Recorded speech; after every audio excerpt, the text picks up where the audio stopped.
Binuksan ng Justice Sector Coordinating Council ang ikalawang National Decongestion Summit. Ang hakbang na ito ay magbibigay daan para maayos ang mga bilangguan sa bansa na nangangailangan ng agarang aksyon. Alamin natin ang iba pang detalye sa report ni Gab Villegas. Binuksan na ng Justice Sector Coordinating Council na binubuo ng Korte Suprema, Department of Justice at Department of Interior and Local Government ang ikalawang National Decongestion Summit. Layon ng aktibidad na paigtingin pa ang mga hakbang para maibsan ang matinding pagsisikip ng mga piitan sa bansa. Nilagdaan rin ng mga kasapi ng JSCC ang isang deklarasyon bilang pagpapatuloy ng kanilang pagsisikap na mapaluwag ang mga bilangguan sa bansa. Para kay DILG Undersecretary Rolando Puno, hindi lamang usaping koreksyonal ang congestion ng mga kulungan. Ito rin ay usaping legal, pamamahala at moral na nangangailangan ng agarang aksyon. Ayon pa kay Puno, 7 sa bawat 10 kulungan sa bansa ang nananatili pa ring siksikan. Ilan sa mga hakbang na ginawa ng DILG para mapaluwag ang mga kulungan ay ang pagpapalakas sa barangay justice system. Sa pamamagitan ng katarungan pambarangay, aabot sa 250 milyong kaso ng mga away kapitbahay ang hindi na umabot pa sa paghimas ng rehas. Napababa rin ng BJMP ng 10% ang national congestion rate sa loob ng 4 na buwan kung saan naabot sa 69,000 persons deprived of liberty ang kanilang napalaya sa pamamagitan ng paralegal support. This isn't discomfort, it's systematic failure. Treat jail decongestion not as an administrative headache, but a justice emergency. Release the deserving and clear the dockets.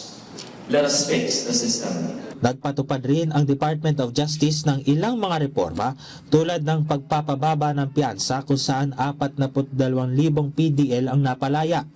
Ayon naman kay Acting Justice Secretary Frederick Vida, isa rin sa mahalaga ring salik sa pagpapaluwag ng mga kulungan ang paggawad ng executive clemency sa mga PDL na matatanda at mga mayroong matinding karamdaman.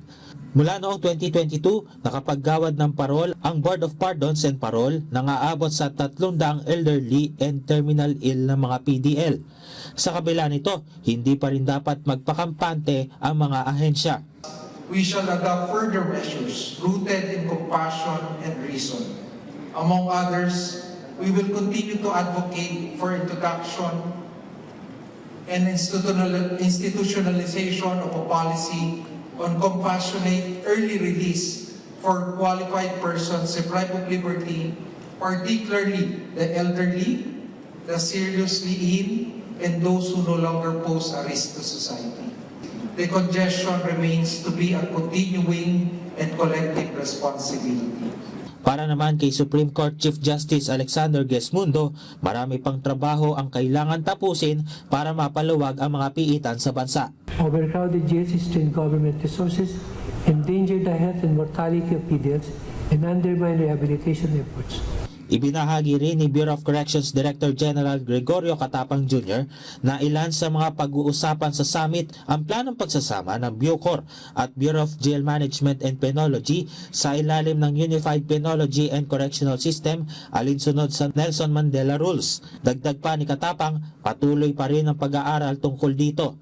Mula noong 2022, aabot naman sa 30,000 PDL ang kanilang napalaya sa pamamagitan ng Good Conduct Time Allowance. Napapabilis na yung release nila, no?